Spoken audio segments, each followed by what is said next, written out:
Château du Caravel, ce jeudi 1er mars, la commune abrite la 5e édition de la présentation officielle du Guide africain Belgique.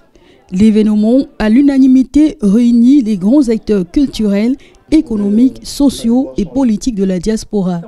Sont présentes différentes personnalités, à l'instar de Madame Françoise Chetman, bourgmestre de la commune de Molenbeek. Ce qui est important, c'est de montrer que, justement, tous ces jeunes entrepreneurs, ils participent à la vie économique du pays.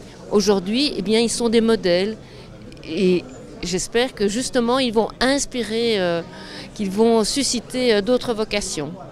Ou de M. Ahmed El Kanous, premier échevin de la commune, qui exprime sa grande satisfaction. Pouvoir mettre en avant tous ces exemples de réussite, c'est évidemment pour nous très important. Et alors rappeler aussi que la diversité, ce n'est pas un vain mot.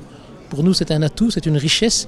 Et pouvoir soutenir ce genre de projet, ça ne fait qu'évidemment que mettre en pratique les politiques que nous souhaitons mettre en avant. Au programme, des ateliers d'échange, d'information et de partage dans différents secteurs d'activité comme l'entrepreneuriat, l'associatif et des récompenses pour saluer les actes d'accompagnement, de fidélité et de distinction. Un geste qui ne laisse pas indifférent les distingués. Je pense que c'est un espoir pour nous qui organisons des événements ici. Rien ne nous est donné. Il faut se battre pour démontrer ce qu'on est. Il faut se battre plus que d'autres pour accomplir ce qui se passe ici sous vos yeux. Merci à Vitrine Africaine, merci à tous ceux qui sont ici pour les accompagner. Merci à Madame le bourgmestre, à son premier chevin.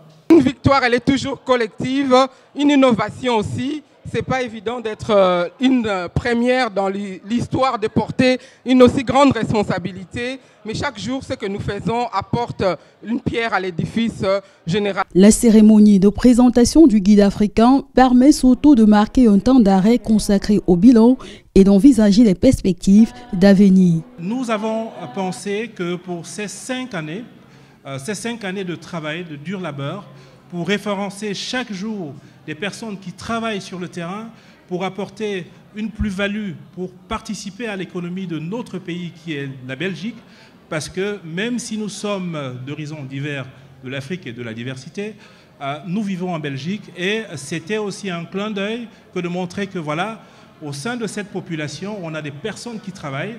On a une jeunesse qui doit rêver. Le guide africain, qui tire son origine de Vitrine Africaine, une plateforme de promotion et de valorisation de la diaspora entreprenante, est une initiative de Serge Francis Ngoda et Ulrich Pandjena, tous deux promoteurs de l'événement. C'est un rêve qui se réalise, c'est un rêve qui se concrétise et je vois une énergie positive, je vois une énergie favorable à l'émancipation et surtout à la prospérité de l'Afrique, à la prospérité des initiatives africaines en Belgique. Débutée à 17 h, la cérémonie s'est finalement achevée aux environs de 23 h par une coupure du gâteau des 5 ans d'anniversaire.